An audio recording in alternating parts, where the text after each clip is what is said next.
Land of Cotton is a very rare Confederate dystopia. Most of the time in Confederacy wins timelines the Confederacy equals or even surpasses the Union in power, but that is unlikely in the extreme. This is what I think is a more realistic timeline. In this timeline, Grant was killed at Cold Harbor, as I can't see how the North could lose with Grant as its general. It is hard enough seeing the South winning even without the North having Grant. Having Grant makes it at least doubly difficult. A depressed Sherman does not take Atlanta until after the election, which McClellan wins but dies a few days into his presidency due to a stagecoach accident. This series is done as if quoting various books, radio broadcasts, and newspapers. To sound authentic, it sometimes uses language that sounds derogatory in the modern era but were considered polite language at the time. For example, the early quotes will use the words Negro and colored instead of Black and Afro-American or Indian for Native American. Some of the people quoted may make racist assumptions, particularly Southerners. In the vast majority of cases, their assumptions will prove to be wrong in the entries. In the other cases, they would still be wrong, just not proven to be in that incident. The CSA economy was in terrible shape after the War of Confederate Independence, being hip deep in debt at all levels with ruined infrastructure and a need for a large army both to keep an eye on the USA and to recapture escaped slaves. The Beauregard administration had its hands full from the beginning of its term, having to deal with a broke treasury, a very hostile U.S. to the north and west, and pariah status abroad. Although he certainly worked hard at it, he was always a step behind. The UK blockade and plantation raids after the CSA default on its debt didn't help. A deal was finally negotiated, after the British government was finally convinced that there was no way that the CSA could possibly pay back all its debt quickly, that for a 2% point increase in the interest rate all CSA debt would be extended 30 years. To be fair, it made a number of reforms.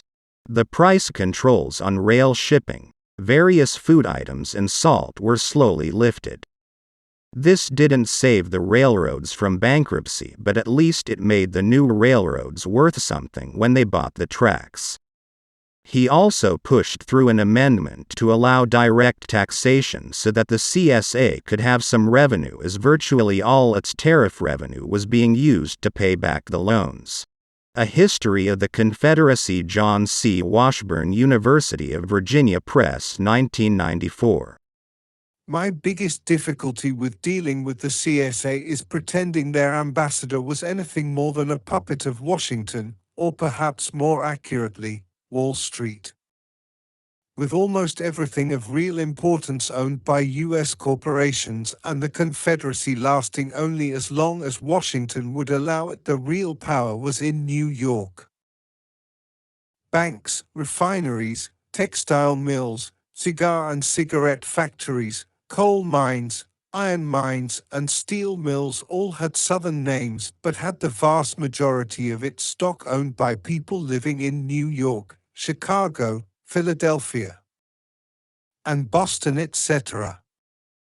Same thing with railroads, TV stations, radio stations, and publishing houses.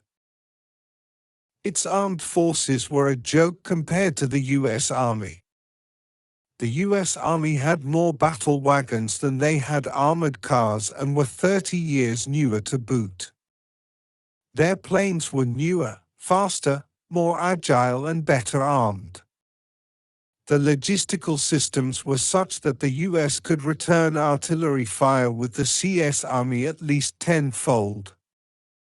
On top of all that, the U.S. Navy is the most powerful in the world, while the CS Navy is a bunch of frigates and corvettes. Still, with all that, diplomatic necessity demanded I speak to the CSA ambassador instead of the people actually in charge in Washington. This caused frustrating delays, as when he had to get permission for something he would have to contact Richmond, who then would have to call Washington or New York for instructions on anything that was truly important. Albert C. Stapleton, Diary of an English Ambassador, Oxford Publishing, 2000. The Nathan Bedford Forrest presidency was an important one in history. He solidified the power of the presidency of the CSA. Forrest changed his residency from Tennessee to Mississippi after the war, as the Treaty of Washington conceded Tennessee to the Union in 1866. He bought a big plantation house that was saved from Sherman's troops before it could be burned. However, the crop wasn't saved, and the owners slowly sank into bankruptcy. Forrest adopted a populist message during his campaign, stressing his rise from the bottom to the very top of Southern society. Due to the massive unrest since the War of Confederate Independence, he was able to convince the planters to have their taxes raised slightly to pay for somewhat higher Army pensions and a tax break to small farmers. As he told them, "Would you rather pay 15% more in taxes or risk losing it all?" This move greatly reduced the chances of a communist revolution that seemed so likely the previous 2 or 3 years. He also used the money to help tighten the borders. Of all the CSA presidents, he was the most ruthless enforcer of the slave code. He significantly increased the size of the cavalry specifically to hunt down escaped slaves. The U.S. naturally increased the size of its cavalry to compensate. The Forrest presidency, William Hanson II, Virginia University Press. Since the beginning of the war, there was an increase in the number of escaped slaves. Small numbers at first, but quickly rising with each success going north. The number of escaped slaves rose quickly. The Fugitive Slave Law was repealed in 1866 as the new Republican majority passed it. President Pendleton became one of the most hated presidents in U.S. history after he ended the war after McClellan's death. Since Sherman reached the Atlantic Ocean just days after McClellan's death, it seemed to everyone that Pendleton, in the words of the Republican Party at the time, he snatched defeat from the jaws of victory. After that, he was considered little more than a traitor. He moved to Havana and later Madrid after leaving office, surviving no less than 5 assassination attempts during his presidency and one afterwards. It looked like the war might be renewed when the Republicans came back to office, but President Hooker wanted to reform the army first. As he said, "It would do no good to refight the war before we were ready." He was almost ready when a war scare with Great Britain stopped it. The Aftermath of the War of Southern Rebellion, Smithers Books, 1925. The Pendleton administration was easily the weakest one in U.S. history. When the 1866 elections loomed, most Democrats wanted to distance themselves from the unpopular president. He accomplished virtually nothing during his entire presidency, as Congress basically ignored him. That doesn't mean things weren't accomplished, but they were in spite of him, not because of him. The Third Bank of the U.S. was created as a permanent national bank over his veto in 1867. The bank stabilized the economy that happened after the crash of 1865 caused by the U.S. loss of the war. It helped the U.S. government pay back the loans it took out during the war. This law was controversial because U.S. chartered banks forced out state chartered banks due to its better regulation. The 13th Amendment to the U.S. Constitution, barring any state from having any armed forces outside the control of the United States government, including militia or state guard. Congress has the right to limit the type of weaponry that any state agency can acquire. The 14th Amendment banned slavery and paid the slave owners $600 in U.S. bonds at 3% interest over 10 years per slave. The U.S. borders were heavily fortified during this period. Some suspect that Pendleton was worried that if he didn't, he would be impeached or overthrown in a military coup. As is, he was spared by one vote from being removed from office by the U.S. Senate, with a number of senators explaining that they would not vote for his removal as they couldn't see an actual crime. A number of senators' diaries printed after their death stated they warned him if he didn't protect the U.S. borders strongly, they would have to vote to remove him for treason. The Failed Presidency of President Pendleton. Ace Books, Chicago, Illinois, 1897. The CSA's 150th birthday is coming up. The fireworks displays are supposed to be particularly good this year after the bumper crop of marijuana. So after the traditional ham sandwiches and potato salad, come down here to the Miami waterfront to partake in the festivities. Miami Tourist Board Advertisement 2015. The Hooker presidency was one of the better ones in U.S. history. Recovering from the recession after the war, with Republican control of both houses and the opening of new lands out west, it must be admitted he did so under favorable circumstances. President Hooker instituted a number of reforms in the U.S. military. He strengthened the U.S. Army's intelligence capabilities and started modernizing the U.S. Navy. He also started replacing all muskets with breech loaders and got rid of all artillery made before the Civil War and replaced them with new ones, and ordered one Gatling gun for every regiment.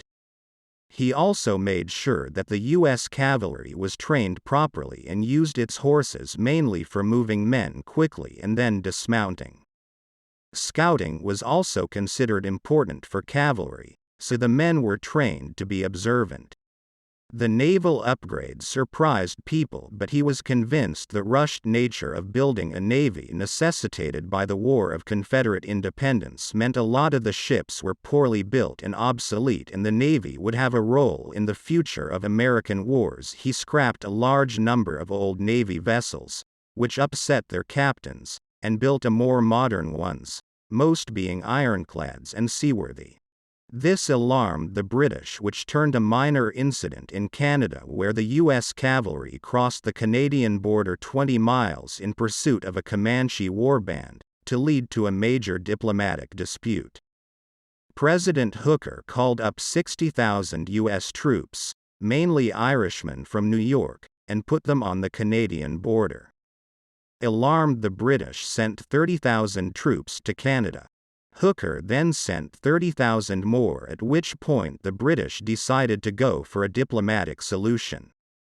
The U.S. government issued a formal apology and sent the unit in question to the Southwest. Winfield Scott Hancock was made superintendent of West Point and was ordered to revamp the entire curriculum using the lessons learned during the war.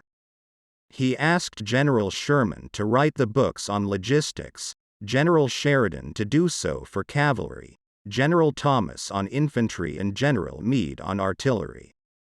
A reform was made to the U.S. Army requiring 3 months of training before a man was allowed onto the field. Army pay was also raised significantly. The Negro Relocation Bill was also passed at this time, sending newly freed slaves out west. At first, they were shipped mainly to New Mexico and Colorado, close to the CSA border. 1/4 of the men were given Spencer rifles to form a U.S. Territorial Guard under General Howard.